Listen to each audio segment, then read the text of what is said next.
NFL rosters are set, mostly set around the NFL. Some changes will be happening over the next 48 hours or so. But now that we know what those rosters look like, it's time to check in on the final preseason week 1 power rankings, courtesy of my co-host, Matt Williamson. Matt Williamson's power rankings. We're doing the AFC today. How do teams stack up in the AFC heading into the 2022 season? Coming up right now on Peacock and Williamson. NFL analyst Brian Peacock and former NFL scout Matt Williamson bring you expert NFL analysis every day in less than 30 minutes. Get an inside look into the NFL on the field and in the front office. With elite breakdowns, next-level analysis, and in-depth information only for the real NFL fans. This is Peacock and Williamson, and it starts now. Welcome to the Peacock and Williamson NFL show. Brian Peacock and Matt Williamson with you, as always, at BD Peacock, at Williamson NFL on Twitter. Thanks for making us your first listen here on the Locked On Podcast Network, your team every day. Today's episode brought to you by LinkedIn Jobs. LinkedIn Jobs helps you find the candidates you want to talk to faster. Post your job for free at linkedin.com/LockedOnNFL. All right, Matt, let's do this. We're going 30-1. We're starting at the bottom, counting our way up on this. Well, we're going 16-1 in the AFC. We'll do 16-1 in the NFC on Friday, and we're going to get a little Twitter Thursday action in between. And on Thursday, I think we'll have a little bit more of an idea of who cleared waivers, who's getting signed, who's on IR, and we'll really have those rosters solidified. So we'll get into that tomorrow. Make sure you get those questions into us in the YouTube comments or on Twitter at BD Peacock, at Williamson NFL for Thursday. But today it's about the AFC. Let's count that up. And clearly we're starting with the AFC, Matt, because I'm looking at your top 32 teams here, and you clearly like the AFC a lot better than the NFC coming into the year. I do. Just to pull back the curtain real quick, you said this well, but I think we teased it yesterday, or maybe I just thought it. I thought Wednesday was going to be a flurry of moves to talk about, but it slipped my mind that a lot of these teams kind of have to wait 24 hours. Like everyone in the world wants Alex Leatherwood now, but they're not going to pick him up off waivers and give him $7 million a year. So you need to wait 24 hours until he clears waivers. Then you make that move, that type of thing. Or you have a guy on your final roster that you know is going to IR. Well, now he's going to go out there today. So I think tomorrow will be busy. Yes. AFC versus NFC. First off, NFC has one more home game, but I'm not predicting schedules here. Again, power ranks are all about how good are these teams. I always use the example. If they played a 111-game series in Wichita, Kansas, who comes out on top? You know, the Seahawks or the Browns. Well, I think the Browns are better, so they're higher. You know, that type of thing. And these aren't predictions. But the bottom 4 teams in the league were all NFC for me, and the top 3 teams were all AFC for me. So let's dig in. Let's do it. Who's in the caboose? Who is the worst team in the AFC coming into 2022? As I mentioned, the Houston Texans are 28th for me, excuse me, but they're last in the AFC. And when I was looking at this, I just did it 1 to 32. Excuse me. Sorry about that. Yeah, take all the time you need. Coffee went down the wrong pipe. And I'm sitting there going, boy, I'm being really kind to Houston. You know, I got 4 teams below them. This is a team that is starting to show some signs. But then we split up into AFC, NFC, and I went, they're last again. Now I'm not being nice to them anymore. Yeah, now, sorry, Texans fans. He tried to be nice to you, and it didn't turn out that way because the Houston Texans still come in at number 16. Can you see them not finishing 16, though? Yes. I mean, if you ask me, will the Texans have the first pick in the AFC, yes or no? I'd say no. I mean, there's a lot of other things that can go wrong with other teams. I have a team 1 spot ahead of them that I think has a better roster than them, but has a lot of questions. So I don't think the Texans have varsity talent yet, but they're getting some pieces and they're trending the right direction. And like, I'm sure we'll talk a little fantasy between now and opening day too. Like, I'm not shying away from the Texans for fantasy. Their defense was better than people thought last year. Like, they're a real team now. Oh, and by the way, we keep pushing it off and teasing the fantasy thing. There is going to be a Peacock and Williamson fantasy league this year. We're probably going to draft after Labor Day weekend. We'll have more details. I promise. I keep teasing it.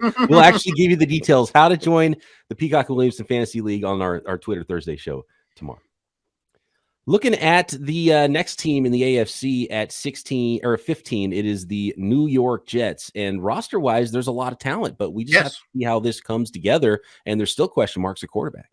Yeah, I don't love the Becton injury, but really why they're this low and fighting with Houston for the last spot is quarterback. And frankly, I probably would have him in this exact same spot if Wilson never even got injured too, because I don't know that he's exactly out of the woods or, boy, he's going to take advantage of all this talent around him.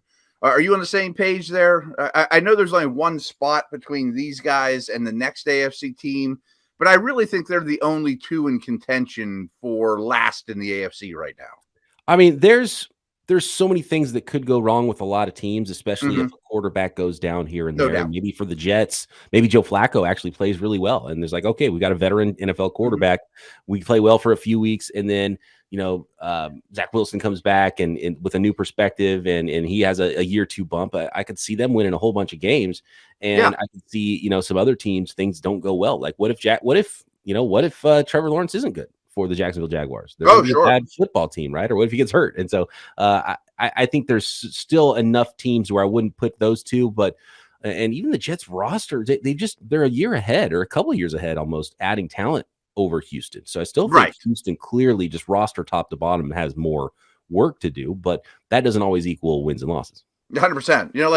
Houston's got Stingley. That's a great piece. Well, the Jets have Sauce, and they have a handful of guys that Houston would love to have. They're at least a year ahead. I might rather have Houston's quarterback situation. I mean, I'm not saying that definitively, but I trust Mills at this point. I don't trust what's going on in New York, and that's why they're low. But I mean, again, most of these teams you should be enthusiastic about them. And unfortunately, most things are going to go wrong for these teams going forward. It's kind of a floor versus ceiling debate there too with those two teams, because the ceiling's clearly higher with the Jets, but we don't know. It's like Mekhi Becton's a great example because we thought, oh, hey, franchise left tackle. And then it's looking like, oh, maybe not a franchise left tackle. So like that could happen with all of these high draft picks and all these talented players on that roster. Looking at the 14th team in the AFC, you've got the Jacksonville Jaguars here. And clearly things, and I think for all three of the teams we've talked about, and I think that's why the AFC is stronger and why there's multiple teams behind these AFC teams, even at the bottom, is just because everybody's kind of going in the right direction in the AFC. Yeah. And at the top, there's, an arms race with a ton of talent, but coaching staffs feel better. Quarterback situations feel better. Just talent roster, top to bottom, feels better for all these teams. I think that if you ask just about anyone, the bottom three teams in the AFC, in some order, you could fight about the order: Jacksonville, Houston, and the Jets. But you're right. I mean, I have much more hope and optimism about these teams now than I did a year ago, so they're all going the right direction. I'm a big Lawrence fan. I'm not sure I've referenced a guest more often on this podcast than when we had Locked On Jacksonville on, because that was a tremendous interview that really pulled back the curtain of what this team's trying to accomplish. And I understand the plan. Like, yeah, they gave Kirk too much money. They gave Zay Jones way too much money, but they now have NFL receivers that run the right routes and get open. They didn't even have that last year. Yeah, it's pretty important. It's pretty darn important. And head coach is very important in the NFL. And they were a disaster in that department last year. So it's a professional organization once again in Jacksonville. Here's one that is tough. Let's go to break here because I think there's a gap here. Yeah, I mean, there is. You know what? Yeah, let's tease who's next, because I think some people will be surprised. The next couple of teams on your list for 13th and 12th best teams in the AFC. As you gear up for fall, you need the right people on your team to help your small business fire on all cylinders. It's just the same for your small business as it is for NFL teams. When you enter the fall, you got to make sure you are ready with all the right people in all the right places to make that business fire. LinkedIn Jobs is here to help make it easier to find the people you want to talk to faster and for free. Create a free job post in minutes on LinkedIn Jobs to reach your network and beyond to the world's largest professional network of over 810 million people.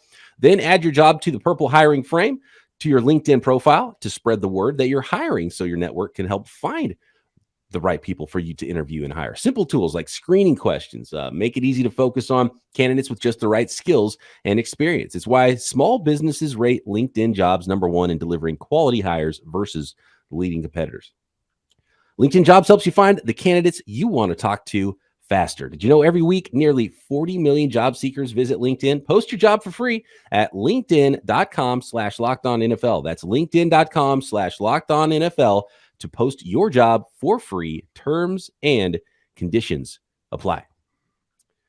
We tease the Peacock and Williamson Fantasy Football League, but in between, you can play a ton of daily fantasy sports every day of the NFL season, every day of the calendar year, pretty much no matter the sport. NFL, MLB, NBA, golf, tennis, NASCAR, esports, disc golf, cricket, boxing, MMA, college basketball, college sports, you name it.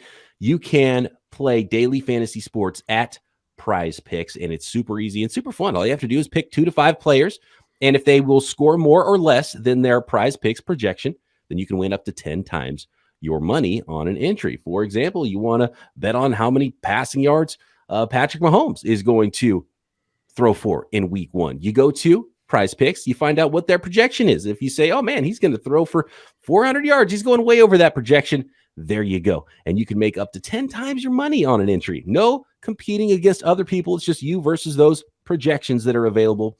And entries can be made in 60 seconds or less. It's super easy and it's safe and fast to get those withdrawals anytime. Download the PrizePicks app or go to prizepicks.com to sign up for daily fantasy sports. First-time users can receive a 100% instant deposit match up to $100 with the promo code Locked On. So if you deposit $100, PrizePicks gives you $100. You deposit $50, PrizePicks will give you $50. Don't forget to enter promo code Locked On at sign up for an instant deposit match of up to $100. Okay, Matt, we are on to the 13th team in the AFC Power Rankings, counting this thing up to #1 in the AFC. And you have a team here with a pretty darn good roster. But again, we've talked about it. It's quarterback. It's a quarterback-driven league, and they don't have their guy for 11 weeks in Cleveland. Yeah, I mean, obviously they're not an easy one to slot, but by the rules of my power ranking is how good are you right now? Well, right now, Jacoby Brissett's their quarterback, so I don't think you're very good. I think they have an excellent roster. That being said, I think they have major D tackle issues. They have a great line, but it's slightly lesser than it's been. Amari Cooper's fine, but I don't love their weapons. Like, I think they're going to have a tough time winning games, 17-14, 13-9, and overcoming, a quarterback disadvantage almost every week. And I didn't plan on putting the Browns this low, but when you really start putting the teams around them, I think it's warranted. And I think it's really interesting. The next team at 12 on the list is the New England Patriots. When you compare these two teams, they're almost opposites of each other because I don't like the New England Patriots roster at all. But I think they have enough. They've got a second-year quarterback who looked good in year 1 in Mac Jones. I think that's enough. If you put Mac Jones on Cleveland, I'd feel a lot better about Cleveland. Oh. And if you had a backup quarterback playing in New England, even with Bill Belichick pulling the strings, I'd be pretty worried about where the New England Patriots are going to be. And I'm still a little bit worried about the New England Patriots are going to be. So you're just betting that Bill Belichick is going to get them at least to the 12th best team because this is about as low as I've ever seen New England Patriots on your power rankings. Yeah, I mean, this is a second of a 3-team cluster of teams I think regress. And I have all the respect in the world for Belichick, but what's going on with the offensive coordinator nightmare up there?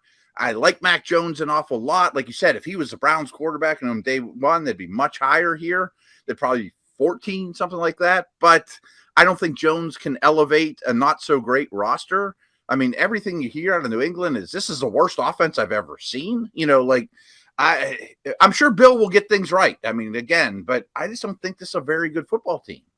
So these two teams here that are back-to-back for you, in NFL-wide, they are 22-23, and in the AFC, they are 12-13. Mm-hmm. If you fast forward to December and they both figured out what their major issues are, and for New England, it's what's going on with the offensive coordinator situation, and with the Browns, it's quarterback, and you have Deshaun Watson back, and he's playing at old Deshaun Watson level in December. How good is Cleveland? See, that's a great question, and I hadn't thought of that angle, because that's what's fun with how I do power ranks is I do them periodically through the year. Maybe we'll do them again in week 3 or whatever.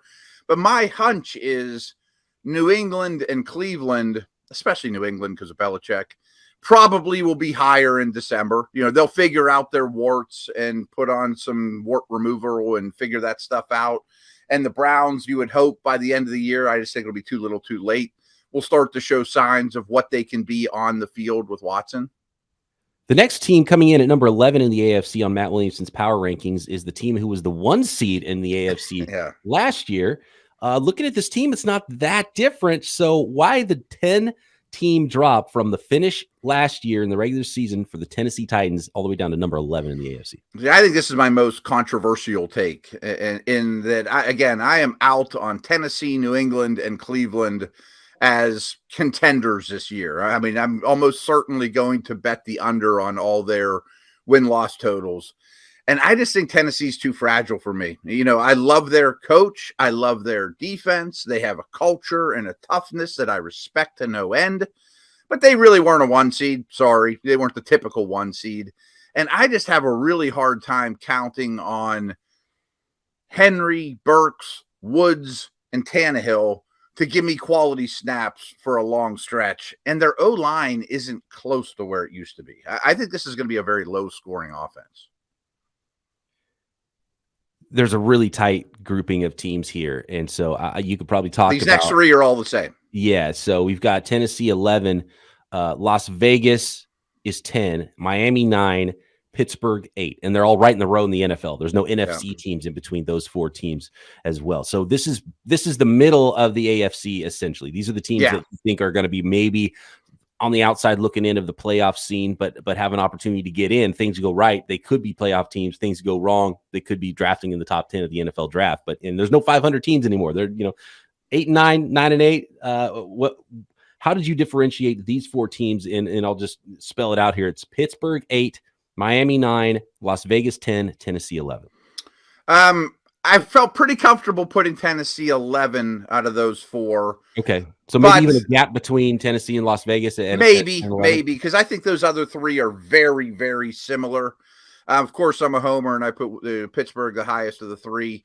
I mean, they all have major concerns, and you could easily paint the picture where the Steelers, Dolphins, Raiders end up as 6-win teams or 10-win teams. It comes down to a field goal late and they get a good bounce, that type of thing. To be honest, I put the Steelers first because of Tomlin. I just trust their coaching the most of the group, but their O-line and quarterback are problematic. The Vegas O-line, very problematic. I don't think their defense is as good as Miami's or Pittsburgh. A lot of change going on in Miami. Not exactly sure what that's going to look like. Yeah, I trust Pittsburgh's defense. I trust Tomlin, but I like the quarterback situation better in Miami and Vegas. Yeah, I'm not a big Tua guy though. Yeah, but I've seen, just seeing some preseason games and seeing Raheem Mostert running 23 miles an hour and ripping off a big run, and you're like, they've got that, that McDaniel Shanahan run scheme there, and they've got some talent at running back. They've got a lot of bodies there. You have Waddle and you have Tyreek Hill, and seeing some big plays there from Tyreek Hill, and you remember how good Tyreek is. Even through there's a highlight from the preseason of Tua throwing a bomb to Tyreek, and I can picture that on game day. Yeah, right. But Tyreek Hill's so good, and he goes to where the ball is and he makes the play, and so he's going to create a lot on his own. So it could be explosive there. And new coaches, so you don't know exactly how it's going to go. So I don't have a problem with Pittsburgh first because a little bit more. A little bit more about what it's going to look like, more trust in the defense and the coach. But Miami and Vegas are volatile. They could be really good, or they could be not very good at all. And I would put Miami. And actually, I think you nailed it here. Surprisingly, Matt, you get a lot wrong. To be honest with you, I would not only would I put Tennessee in this group, I might put them ahead of all these teams. I think most people would. Yeah. I don't think Tennessee needs to be number 1 like they were last year. That they were the 1 seed in the AFC, and I don't expect that at all. But I do think there's just more continuity there with Tennessee on both sides of the ball, and I would put them in this same group and maybe on the top. But these teams are tight, and that ball is oblong and it bounces funny. It could bounce a lot of ways for these teams. One last Tennessee note, because I realize I'm kind of talking out both sides of my mouth, because My worry about Tennessee is more holding up. What are you going to get out of Burks and Woods, and can Henry be the same, and can Tannehill hold up? But their version of what they're trotting out right now might be better than these three teams we mentioned. I just don't think that they're going to last the season as a contender. That means next are the teams that Matt's projecting are playoff teams to start the season here in 2022. This one AFC team stands alone, though. Like, this is NFC land like crazy here between Pittsburgh. Yeah. Well, let's talk about this team first, because if there's a tier between the top 6 teams, and that team at number 7 for you is the Indianapolis Colts. So you have them at number 1 of all the teams in the AFC South. Yeah. I mean, I think they're a quality team. They're an above average football team. Are they going to create a ton of turnovers like always? Probably not quite as many. But I think Matt Ryan and Taylor keeps you very competitive. It's a good O-line. I will pick them to win their division. Again, we're not talking about predictions and win-losses, but I think they probably win 4 or 5 games in their division and end up in the postseason. Quality football team.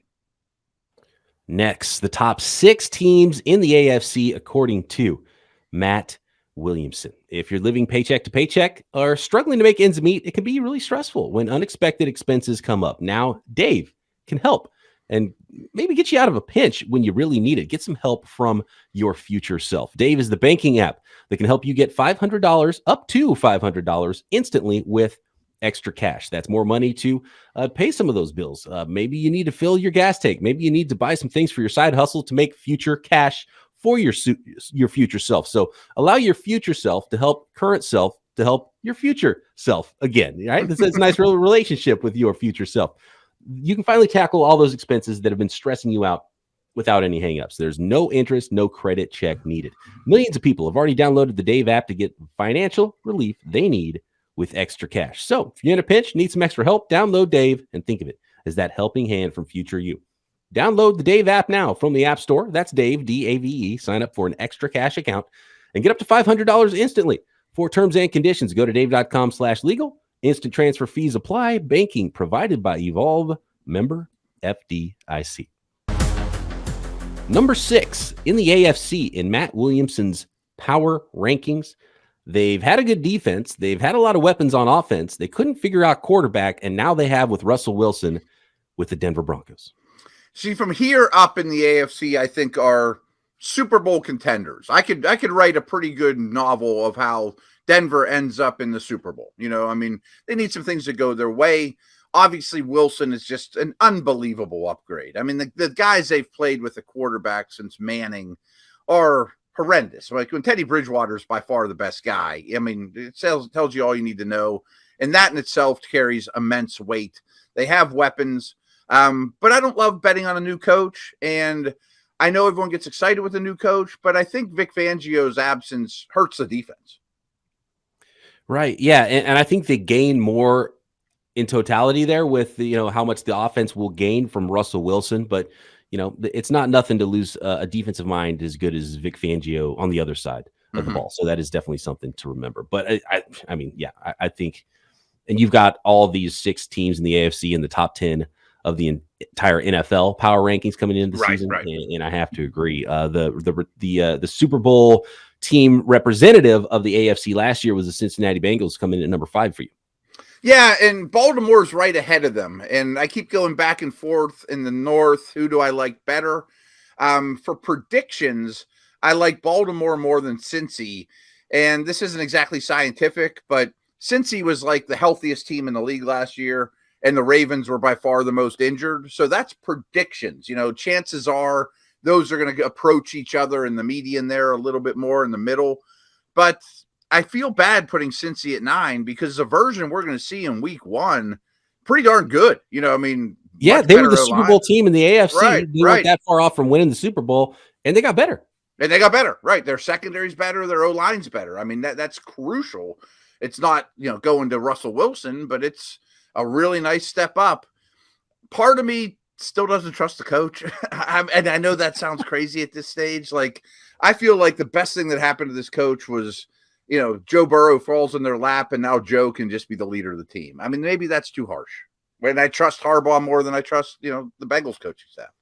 So looking at these rankings, a clear tier for you, Matt, with Baltimore, Cincinnati, Denver at 4, 5, 6 in the AFC, 8, 9, 10 NFL wide. And then you got to go all the way up here to the top 3 teams, not only in the AFC, but in the NFL, 1, 2, and 3, all in the AFC.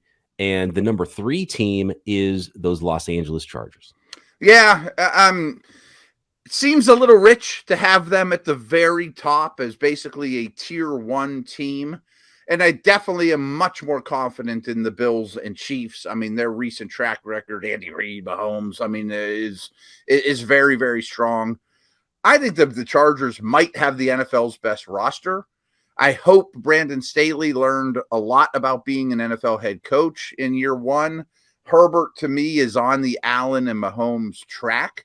And this is more of an NFC note than it is a Chargers note, but the few teams atop the NFC, to me, I'm a little worried about. I didn't know who to pick as the top team in the NFC, where I thought to myself, if the Chargers were in the NFC, would they be your 1? And the answer was yes. There you go. A lot of expectations for a team that didn't even make the playoffs last year, Matt, in those Los Angeles Chargers. 2 teams that are very familiar with the playoffs recently is the Kansas City Chiefs and the Buffalo Bills. How did you split them up between number 1 and number 2? Yeah, that was a tough one too. I mean, are we going to coach quarterback combination? It's close to a wash. I guess I would take Kansas City because Reed has a little more of a track record. I think Buffalo's defense is better, but I don't love Tre'Davious White is not going to be around for a little while. That's a little bit of an underreported story by us that we haven't brought up. I mean, that's a crucial guy for them, although they had a great defense without him last year. Both teams, I think, are going to change how they play on offense a little bit because everyone plays these teams the same with a lot of zone, a lot of too high. You might have to nickel and dime with the Juju Smith-Schusters and Cook and tight ends, and as opposed to bombs away, on both these sides, and reel the quarterback in a little bit. We don't need you to be a couple Clark Kent moments would be fine. You don't have to be Superman every time, Pat and Josh, even though you're very capable. So I'm splitting hairs. I just think that Buffalo has less change. Yeah. Less changeover with the Buffalo Bills and sort of just, kind of retooling in minor ways to get a little bit better and get over that hump. Yeah. It's going to be fun. It's going to be fun in the AFC. This whole conference is really good. And man, that NFC West is pretty crazy. You've got all 4 teams in the top. The top 19. Yeah, you'd have Vegas pretty far down here. You got them in the top 10 in the AFC, but they're down at 19 in NFL wide are the Las Vegas Raiders here. So for those of you following along, 3 in the top 10 though. Yeah, I mean, 3 of the 4 in the top 10, and you can see how things could go well for Las Vegas, but I do think they are a clear 4 in that division. So looking at the AFC again, Matt Williamson's power rankings, top to bottom in the AFC, 1 through 16, starts with the Buffalo Bills at number 1, Kansas City Chiefs 2, Los Angeles Chargers 3. A little bit of a gap here, tier break. Those are the elites in the AFC. Then you've got the Baltimore Ravens, Cincinnati Bengals, Denver Broncos that are solid playoff teams coming into the year. The Indianapolis Colts coming in at number 7 in sort of a tier of their own. And then a grouping in the middle of the Pittsburgh Steelers, Miami Dolphins, Las Vegas Raiders, Tennessee Titans, and coming up toward the bottom of the conference, the New England Patriots, that I still don't feel good about that ranking, even though I agree with it right now. I'll probably be wrong. I'm always wrong about actually, you know how not to be wrong about the New England Patriots? Just mark them down for 10-7. Yeah, and a playoff berth. Let's move on. Right. Yeah. Even with a bad roster. The Cleveland Browns at 13, Jacksonville Jaguars 14, then the New York Jets 15, and the Houston Texans 16 in Matt Williamson's AFC Power Rankings. If you want to get mad at Matt, find him on Twitter at Williamson NFL. You can get those questions in for tomorrow's Twitter Thursday as well. Tag Matt or myself at BD Peacock on Twitter, and then we'll come back with the NFC Power Rankings after our Twitter Thursday episode on Friday to end the week. And then it's NFL football next week after the Labor Day holiday. All right. Good stuff. Thanks, everybody, for listening and watching. And hello to all the new listeners out there and all the new streaming services that you can find. Peacock and Williamson. Make sure you're subscribed up. Tell a friend. We're on the Locked On NFL channel on YouTube. Matt and I back tomorrow right here. Peacock and Williamson.